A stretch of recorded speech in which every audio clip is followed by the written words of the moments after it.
కర్మ ఒక చిన్న విశ్లేషణ చేద్దామని అనుకున్నాను. దానికి ముందు భగవద్గీతలో ఒక శ్లోకం ఉంది కర్మ మీద. అంటే కర్మ చేయడానికే మనిషికి అధికారం ఉంది, కానీ దాని యొక్క ఫలితం మీద మనకి అధికారం లేదు అని చెప్పాను. కర్మణ్యేవాధికారస్తే మా ఫలేషు కదాచన మా కర్మ ఫలహేతుర్భు మాతే సంగోష్ణ కర్మణి. అంటే అతను గీతాచార్యుడు చాలా స్పష్టంగా చెప్పాడు, కర్మ చేయడానికే మీకు అధికారం ఉంది, కానీ కర్మ ఫలాలు మాత్రం ఇచ్చేది నేను, మీరేమీ చేయలేరు, మీరు అనుకున్నట్లుగా కర్మఫలాలు రావు అని ఇండైరెక్ట్గా చెప్పినట్లయింది.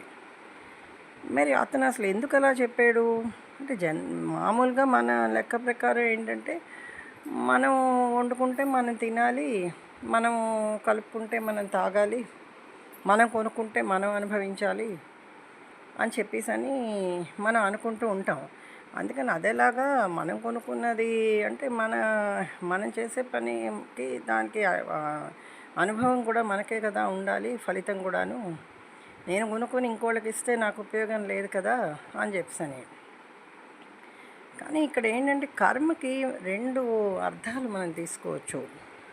ఒకటి ఏంటంటే కర్మ అంటే పనులు చేయడం, దాని అంటే క్రియాకర్మలు అన్నమాట. పనులు ఎందుకంటే ఒక్క క్షణం కూడా పని చేయకుండా ఉండలేము, కాబట్టి మనం పనులు చేస్తూనే ఉంటాం.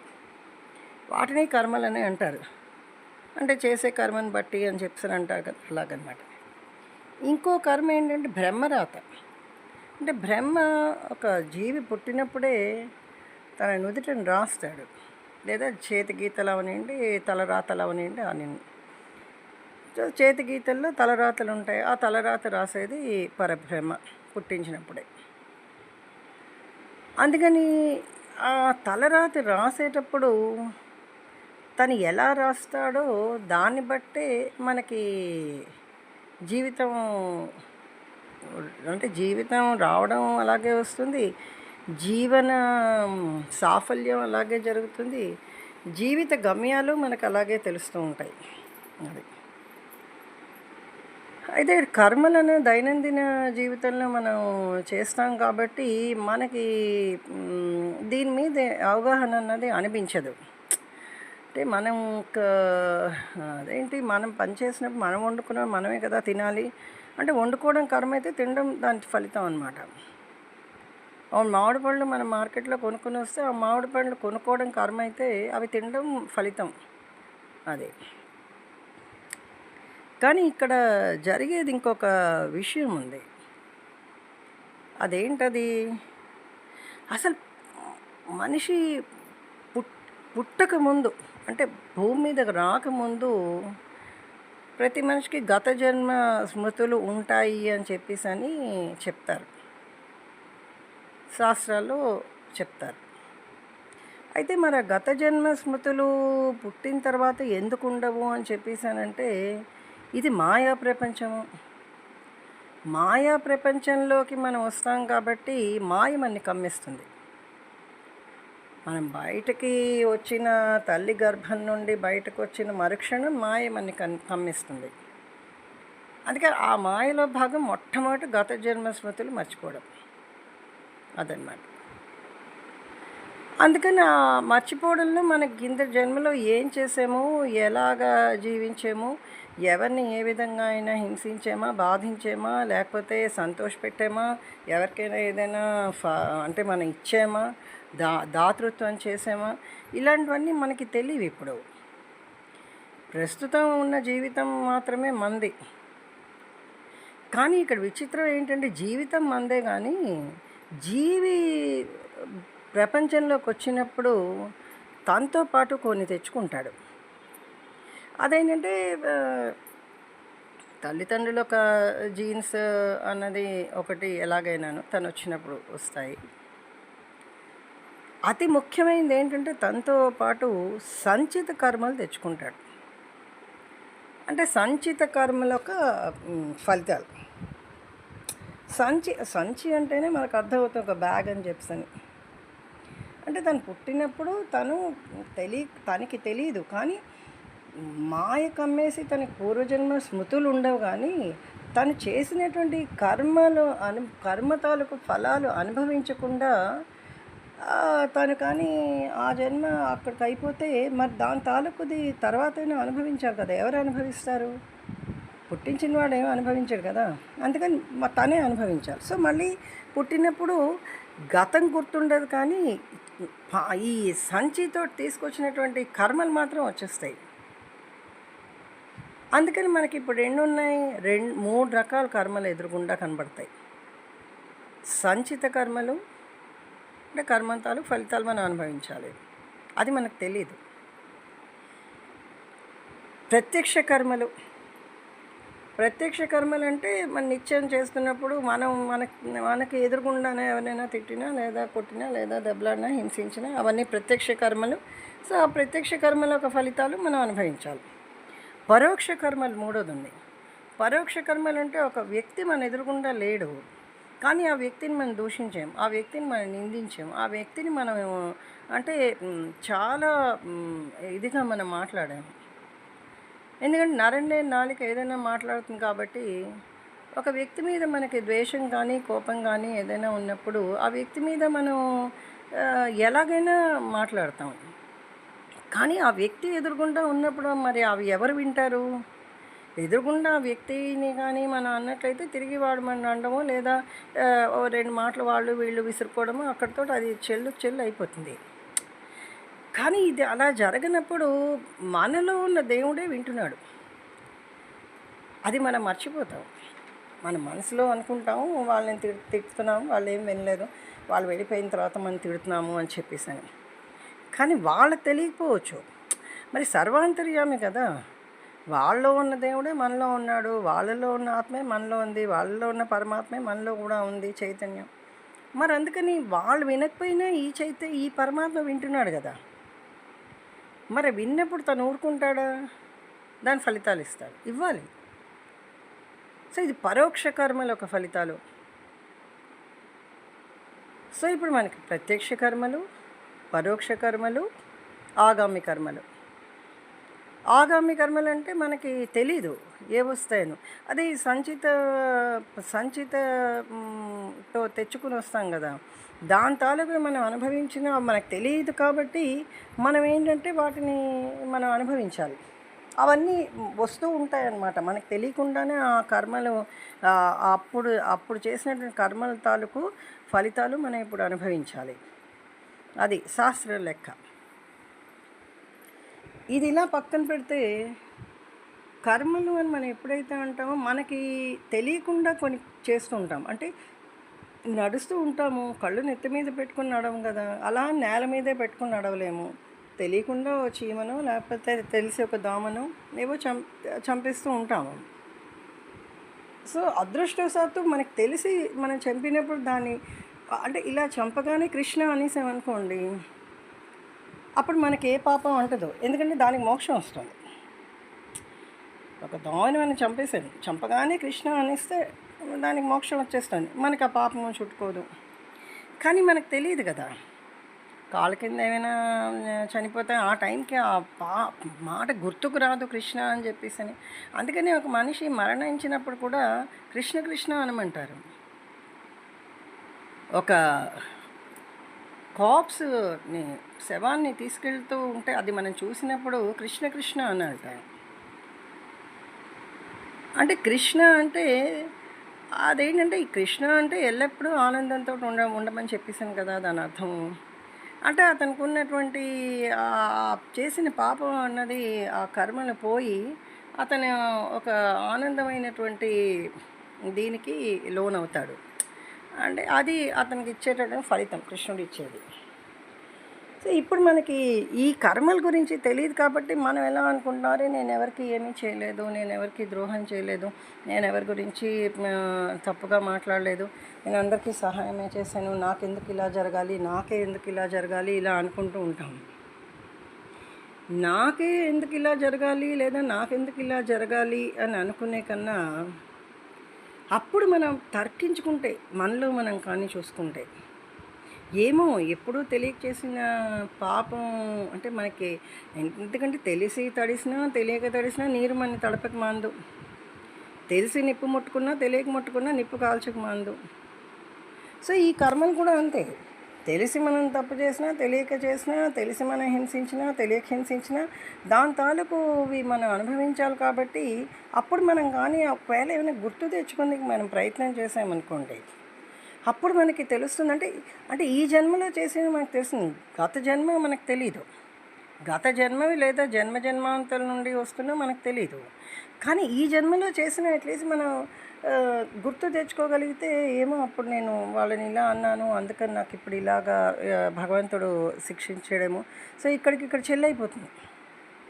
అప్పుడు మనకి అలా ఆ భావన కానీ మనకు వస్తే అది ఒక మానసిక తృప్తినిస్తుంది మనకు. యాక్చువల్గా చెప్పాలంటే అంటే అది ఎలా అనిపిస్తుంది అంటే మానసికంగా మనకి ఇంకా దాని మీద ఆలోచన ఉండదు.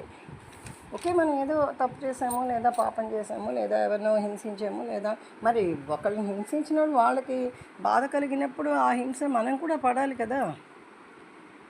సో కర్మ అన్నది ఎప్పుడు కూడా కర్మ అన్నది ఎప్పుడు ఆగదు, అది టైం ఏం ఇవ్వదు. అయితే కర్మ ఆగదు, కాకపోతే దాని సమయం వచ్చినప్పుడు ఆ కర్మ దాని పనిలో చేసుకుంటూ వెళ్ళిపోతుంది. అది బ్రహ్మ రాసిన రాత. నిత్యం కర్మలకి ఏంటంటే అది వేరే విషయం. ఇప్పుడు ఇవాళ మనం ఎంతో కష్టపడి పెద్ద ఇల్లుని నిర్మించుకున్నాము, మనకి ఇష్టం లేదు బుల్డోజర్ పెట్టి దాన్ని పగలగొట్టేసాం అనుకోండి, అది ప్రత్యక్ష కర్మ. నువ్వే నిర్మించుకున్నావు, నువ్వే దాన్ని పగలగొట్టుకున్నావు. కానీ బ్రహ్మ రాతని మనకి తెలియదు కాబట్టి దాని తాలూకు అనుభవాలను మనొక్కసారి ఏమో ఏ జన్మలో మన చేసిన అంటే ఇవాళ ఈ జన్మలో ఇలా ఉన్నామంటే ఏ జన్మలో చేసిన పుణ్యం అని ఎలా అయితే అనుకుంటాము, లేదా మన పెద్దలు చేసిన పుణ్యం అని ఎలా అయితే అనుకుంటాము, అదేవిధంగా మనకు ఏదైనా వచ్చినప్పుడు ఎప్పుడూ నేను ఎవరినైనా బాధ పెట్టి ఉంటానేమో, ఎవరినైనా హింసించి ఉంటానేమో మాటలతో. కానీ ఇప్పుడు ఎందుకంటే హింస అన్నది కొట్టనే అక్కర్లేదు, అవతల వాళ్ళు చచ్చిపోయేటట్లు మాట్లాడినా సరే అది హింస కిందే వస్తుంది కదా. అంటే అది వాళ్ళని బాధ పెట్టడం, అంటే మానసికంగా వాళ్ళని మానసికంగా చంపేస్తే ఇంకా అది అంతకన్నా అంటే పాపం ఇంకోటి ఏముంది. మరి దానికి మనం అనుభవించాలి కదా, అది అన్నమాట. సో అలా మనం తిరగేసుకున్నప్పుడు మనకు తెలుస్తుంది, కర్మ అంటే కేవలం ఇవాళ నిన్నటిది కాదు, ఎప్పటి నుండో వస్తున్నది. మనకు తెలిసి చేసిన తెలియక చేసిన పాపాలు, తెలిసి చేసిన పాపాలు, లేదా మనకి అంటే కింద జన్మలో వచ్చినటువంటి పాపాలు, ఇవన్నీ రేపు రానున్న పాపాలు. పాపం అనే కాదు, కర్మలు చెప్తున్నాను, పాపం అని కాదు. సో దాని తాలూకు అనుభవాలే మనం అనిపిస్తున్నాం అంటే కర్మఫలాలని చెప్పేసి అని. అందుకనే అతను చెప్తున్నాడు, కర్మ చెయ్యండి, మీరు దాని గురించి కర్మ చేయడం మీ బాధ్యత కాబట్టి అది మీరు చెయ్యండి. ఆ చేసేటప్పుడు మీరు ఎలా చేస్తారంటే అంటే ఇంక ఈ కర్మ రేపు మనం చేయమేమో అని దాన్ని మొత్తం మీ మనస వాచ కర్మన పెట్టి ఆ పని చేయండి. అప్పుడు దాని ఫలితాన్ని మీరు ఆశించకండి. ఫలితం ఇచ్చేవాడిని నేను, ఎన్నో చూడాలి నేను. మీరు ఎవరికైనా ₹1 డబ్బులు ఇవ్వాలంటే మీరు ఎన్నో ఆలోచిస్తారు. మరి అలాంటప్పుడు నేను మీ గురించి ఎంత ఆలోచించి నేను మీకు ఆ ఫలితాలు ఇవ్వాలి అని చెప్పేసి అతను అనుకుంటాడు. ఎందుకంటే అతను అంత చక్కగా చెప్పాడు కదా, వివరించి చెప్పాడు, ఏదో చిన్న మాటలో చెప్పలేదు. అందుకని అధికారం గురించి మాట్లాడుతున్నాడు అతను. కర్మ చేయడానికి మాత్రమే నీకు అధికారం ఉంది, ఫలితాలకు నీకు అధికారం లేదంటే ఫలితం ఇచ్చేవాడిని నేనయ్యా బాబు, నువ్వు కాదు అని చెప్పేసి అతను చెప్తున్నాడు. మరి దాన్ని మనం ఒక్కసారి ఆలోచిస్తే తర్కించుకుంటే మనకి తెలుస్తుంది.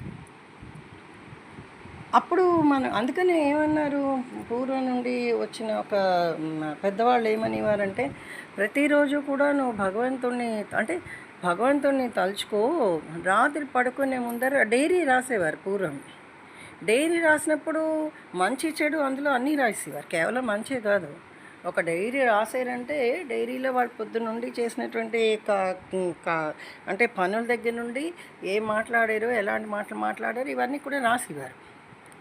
సో అది ఒకసారి రాత్రి నెమరు వేసుకొని, ఏమో ఇవాళ ఇలా చేశాను, రేపు ఇలాంటివి చేయకుండా ఉండేటట్లు నన్ను అనుగ్రహించు తండ్రి అని ఆయనకే మనం వేడుకోవాలి. ఇంకెవరికి వేడుకుంటాం మనము? ఎందుకంటే మనలో ఉన్న అంతరాత్మ అతనే, మన చుట్టూ ఉన్న అంతర్యామి అతనే. సో అంతర్యామి, మన లోపల ఉన్న ఆత్మ, పరమాత్మ అన్నీ కూడా అతనే కాబట్టి అతన్ని మనం వేడుకోవాలి. అప్పుడు ఏమో అతను దయతలుస్తాడేమో. అందుకని కర్మఫలం అన్నది అనుభవించక తప్పదు. కాకపోతే ఎందుకు అతన్ని వేడుకోవాలి అని చెప్పేసానంటే, ఎందుకు ప్రార్థన చేయాలి అంటే, ఎందుకు మనం నెమరు వేసుకోవాలి చేసిన పనులు అని చెప్పేసానంటే, రేపొద్దున మళ్ళీ అలాంటి పని చేయకుండా, అలాగ అకృత్యం అంటే అలాంటి మాటలు మాట్లాడకుండా, ఎవరిని హింసించకుండా ఉంటామని చెప్పేసి. సో ఎప్పుడైతే మనం ప్రార్థన అన్నది చేసామో, మన కర్మ తాలూకు ఫలితం అంటే అది చెడ్డ ఫలితాలు అయితే కొంతవరకు అతను తగ్గిస్తాడు. అంటే అతనికి కూడా పాపం జాలి, దయ అన్నీ ఉంటాయి కదా. అతను దేవుడే, కానీ ఎన్ని అవతారాలు ఎత్తాడు, ఎంతమందిని చూసాడు. అందుకని అప్పుడు అతను అనుకున్నాడు, అయ్యో పాపం నన్ను ఇన్నిసార్లు తలుచుకున్నారు కదా, పోనీలే తెలియక చేసిన పాపం ఏం చేస్తారు వాళ్ళు, కొంచెం తగ్గిద్దామని చెప్పేసి అని అనుకుంటారు. అప్పుడు అలాంటి ఆ ఫలితాన్ని అంటే చెడ్డ ఫలితాలని కొంచెం తగ్గించే అవకాశం ఉంటుంది. ఇప్పుడు ఎక్కడో మేము చదువుతుంటాం, సత్కర్మలకి సత్ఫలితాలు, దుష్కర్మలకి దుష్ఫలితాలు అని చెప్పేసి అని. అసలు సత్కర్మ అంటే ఏంటి? నువ్వు అనుకుంటే సత్కర్మ అయిపోదు కదా. ఇప్పుడు సత్కర్మ అన్నది అందరికీ సత్కర్మ అవ్వాలి. అది ప్రపంచం దృష్టిలో నువ్వు చేసే సత్కర్మ అవ్వాలి, భగవంతుని దృష్టిలో సత్కర్మ అవ్వాలి. సత్కర్మకి మళ్ళీ ఎన్ని విశ్లేషణలు ఉన్నాయి అంటే మనం అనుకుంటాం, ఇవాళ నేను ఒక 1000 రూపాయలు ఒక అతనికి నేను ఇచ్చేసాను అని చెప్పేసని. ఏమండి, మనం అతనికి ఆపదలో ఉన్నాడు, లేదా మన ఇంటి గుమ్మం దగ్గరికి వచ్చాడు, మనం అతనికి హ్యాపీగా 1000 రూపాయలు ఇచ్చేసాం, ఇంతవరకు బాగుంది. కానీ ఆ 1000 రూపాయలు ఇచ్చింది మనం ఎంతమందికి చెప్తున్నాం? అంటే గుప్తదానం ఏం చేయట్లే కదా ఎవరికైనా. అంటే ఎడం చేయి వెనక్కి పెట్టి కుడి చేతితో చేయట్లే, చప్పట్లు కొట్టి 10 మందికి తెలిసేటట్లుగా చేస్తాం. మరి అప్పుడు అది అది అతనికి ఎలా చెందుతుంది? నువ్వు ఇంతమందికి చెప్తున్నావే, సో ఆ ఫలితం ఇంతమందికి అతను సర్దేస్తున్నాడు. అంటే నువ్వు 1000 రూపాయలు ఇస్తే నీకేమో ఒక తులం బంగారం నీకు ఇవ్వాలనుకుందా, ఎగ్జాంపుల్ చెప్తున్నా. కానీ నువ్వేమో 100 మందికి చెప్పావు, ఈ తులం బంగారం 100 మందికి సర్దేస్తున్నాడు, అప్పుడు నీకు మిగిలింది ఎంత? సో అలాగా ఏంటంటే మనం ఏదైనా ఒక సత్కర్మ చేసినా, అందుకని అప్పుడు ఎలా అనుకుంటారంటే, నేను ఎంత మంచి పని చేశాను కానీ నాకేంటి ఫలితం ఇలా వచ్చింది అని చెప్పేసి అనుకుంటారు. కానీ మన ఆడంబరాలు కానీ, ఆర్భాటాలు కానీ, లేదా 10 మందికి తెలిసేటట్లు మనం ఒక చర్య చేయడం కానీ, ఇవన్నీ మనం ఆలోచించాం కదా. ఎందుకంటే మనకు ఎంతసేపు పేరు కోసం చేస్తాము. సో పేరు కోసం చేసినప్పుడు అతనికి పేరు అక్కర్లేదు కదా. మనసా వాచ, అందుకే అతను చెప్తున్నాడు, మనసా వాచ కర్మణ. మనసా వాచ కర్మణ నువ్వు ఒక సత్కార్యం చేసినప్పుడు అది నువ్వు 10 మందికి చెప్పక్కర్లేదు. ఎందుకంటే నీలో ఉన్న అతను చూస్తున్నాడు, పైనుండి చూస్తున్నాడు, నీ పక్క నుండి చూస్తున్నాడు. 10 మంది ఎందుకు మెచ్చుకోవాలి? మెచ్చుకోవాల్సింది అతను. సో ఇది మనం ఆలోచించాం కదా. అందుకని చెప్పేసి ఇవన్నీ ఆలోచించుకుని అతను ఫలితాలు ఇస్తాడు. అందుకని అంటారు అప్పుడు కొంతమంది అంటారు, అతను ఎప్పుడూ పెద్దగా దేవుని ప్రార్థించలేదు, ఎప్పుడూ ఏవో చిత్రీ పనులే చేస్తుండేవాడు, కానీ ఎంత గొప్పగా ఉన్నాడో అతను, మనం ఇన్ని మంచి పనులు చేసినా సరే మనం ఏమో ఇలా ఉన్నామని చెప్పి అనుకుంటూ ఉంటారు. ఏం చేసినా సరే అతను పూర్వజన్మలో చాలా మంచి పనులు చేసి ఉండారేమో, మనకి తెలియదు కదా. సో అలాగా ఈ సంచిత పాపాలు కానీ, ప్రత్యక్ష పాపాలు, ప్రత్యక్ష కర్మలకి ప్రత్యక్ష ఫలాలు, పరోక్ష కర్మలకి పరోక్ష ఫలాలు, సంచిత కర్మలకి సంచిత ఫలాలు. సో ఇవన్నీ భగవంతుడు మనకి ఎప్పటికప్పుడు ఇస్తూ ఉంటాడు. కానీ వీటన్నిటికీ ఏంటంటే ఒక గ్రహాలు అన్నప్పుడు ఆ గ్రహాల తాలూకు అంటే దాని యొక్క పవర్ తగ్గాలి అని చెప్పేసి అంటే భగవత్ ప్రార్థన మించింది ఇంకోటి ఏమీ లేదు. అందుకని భగవంతుడిని త్రికాలలో స్మరించుకోమంటున్నారు. 3 సార్లు చాలు. అంటే మరి కలియుగంలో నామస్మరణం చాలంటున్నారు. సో ఏదో మంత్రం, అష్టాక్షరియో లేదా పంచాక్షరియో లేదా ద్వాదశాక్షరియో లేదా గాయత్రి మంత్రమో లేకపోతే ఇంకోటో మనకి మనసుకు నచ్చింది ఏదనుకుంటామో త్రికాలాల్లోనే మనం చేసినట్లయితే అది 11 సార్లా లేదా 20 సార్లా లేదా 50 సార్లా లేదా అజప్పమా లేదా 108 సార్లా. సో దానివల్ల మనకేంటవుతుందంటే ఆ కర్మఫలాలు ఏవైతే ఉంటాయో, చెడు ఏవైతే ఉంటుందో అవి కొంచెం నెమ్మదిగా తగ్గేటటువంటి అవకాశం ఉంటుంది. అంటే తగ్గేటట్లుగా అతను చేస్తాడు. అది అంటే ఇది సూక్ష్మంగా చిన్నగా కర్మ గురించి నాకు తెలిసింది నేను మామూలుగా విశ్లేషించుకొని చెప్పాను. ఇవన్నీ అంత చిన్నవేం కాదు. ఎందుకంటే అతను ఒక జగన్నాటక సూత్రధారి. ఆ జగన్నాటక సూత్రధారి అంత సులువుగా ప్రతిదీ అర్థమయ్యేటట్లు అతను చెప్పేసినట్లయితే ప్రతి మనిషి ఆయనే అయిపోతారు, సగం కృష్ణులు అయిపోతారు. అప్పుడు అతను అంటే జగద్గురువు అవడు కదా, అందరూ జగద్గురువులు అయిపోతారు. అందుకని చెప్పేసి కానీ సూక్ష్మంగా ఏంటంటే కర్మలు కర్మఫలాలు అంటే అతను చెప్పినటువంటి శ్లోకం ఒక విశదీకరణ ఇది అన్నమాట. సో అందుకని ఎప్పుడు కూడా ప్రతి మనిషి పొద్దున్న సాయంత్రం ఎప్పుడు ఖాళీ ఉంటే అప్పుడు ఒక 5 నిమిషాలు 3 నిమిషాలు భగవద్ధ్యానం చేసుకొని ఓ మంత్రం తీసుకొని ఓ ఎన్నిసార్లు వీలైతే అతను అన్నిసార్లు. ఎందుకంటే 24 గంటల్లో ఒక 3 నిమిషాలు అతని కోసం అంటే ఒక 10 నిమిషాలు పొద్దున్న మధ్యాహ్నం రాత్రి కలిపి 10 నిమిషాలు అవుతుంది, అంతకుమించి ఏం అయిపోదు కదా. 10 నిమిషాలు అతని గురించి ఒక మంత్రం పఠనం చేయడానికి కేటాయించలేనప్పుడు అతను ఏ విధంగా మన్ని అనుగ్రహించగలడు? ఎందుకంటే సాక్షాత్తు మహాసాధ్వి అయినటువంటి ఆ ద్రౌపదీదేవికి చీరలు ఇవ్వడానికి అతనికి అర్థం లేదు ఎలా ఇవ్వాలోను. అంటే పోనీ ఆవిడేమైనా సామాన్యురాలా? 5 మహా గొప్ప వాళ్ళకి భార్య, మహారాణి. కానీ ఆవిడకి చీరలు ఎలా ఇవ్వాలి అని చెప్పేసి అనుకున్నప్పుడు అతనికి ఇంకా అన్ని ఆలోచిస్తున్నాడు. ఎలాగా అతను అంటే దుశ్చర్య జరుగుతుంది అక్కడ, ఆవిడని ఎలాగైనా రక్షణ చేయాలి, మానరక్షణ చేయాలి అని చెప్పేసి అని ఆయన గౌరవం పోకూడదని. అప్పుడు అతనికి ఆ దివ్య దృష్టిలో చూస్తే ఆ చిన్న ముక్క పైట చెంగు చిన్న ముక్క కట్ చేసి చింపి అతని వేలుకి కట్టింది. చీర ఇచ్చింది కాబట్టి, బట్ట ఇచ్చింది కాబట్టి ఆవిడకి బట్టలు ఇచ్చాడు. అంటే అలాగిస్తూనే ఉన్నాడనమాట. అంటే అంత చిన్నది ఇస్తే అతను అంత ఇచ్చాడు కదా. ఇచ్చినప్పుడు ఆవిడేంటి మనసా వచ్చా కర్మన ఇచ్చింది. అయ్యయ్యో రక్తం కింద పడకూడదు అని చెప్పేసి గబగబా అంత గొప్ప అందమైన కొత్త చీరది కూడా టకటకా చింపేసి కట్టేసింది. ఆవిడేం 10 మందికి చెప్పలే. అందుకని ఆయన చూసేసి చక్కగా ఆవిడకి ఇదైనా కదా ఈ చీర కట్టారు కాబట్టి ఈ చీరలు ఇవిడికి ఇవ్వచ్చు అని చెప్పేసి గబగబా ఇచ్చాడు. లేకపోతే ఎలా ఇవ్వగలరు? అందుకని మనం ఇచ్చేటప్పుడు కానీ ఎవరికైనా మాట్లాడేటప్పుడు కానీ ఎవరిని నొప్పించకుండా మాట్లాడడం, ఇచ్చేటప్పుడు 10 మందికి తెలిసేటట్లుగా ఏమీ ఇవ్వక్కర్లేదు. మనసా వాచా కర్మణ ఒకరికి సహాయం చేయాలి అనుకున్నప్పుడు లేదా సర్వీస్ మోటో అనుకున్నప్పుడు ఆ సర్వీస్ మోటోయే మన మనసులో ఉండాలి. పేరు కోసం దీనికోసం ఏం చేయకూడదు. అది చిన్న విశ్లేషణ, అన్యదా భావించొద్దు. ఒకవేళ ఏవైనా తప్పులు ఏమైనా దొర్లినా ఎందుకో ఇవాళ చేయాలనిపించింది, అందుకని చేసానని కన్నా ఎందుకో ఆయన ఇవాళ ఏదో ఆలోచన వచ్చినప్పుడు ఇది చేస్తే బాగుండు అని అనిపిస్తుంది కదా. సో అలా అనుకుని చేశాను. సో హరి ఓం. సో మళ్ళీ మరొకసారి కర్మలకే మనకు అధికారం ఉంది కానీ ఫలితాలకు అధికారం లేదు. ఫలితం ఇచ్చేది అతడు, కర్మలు చేసేది మనము. అదనమాట. హరి ఓం.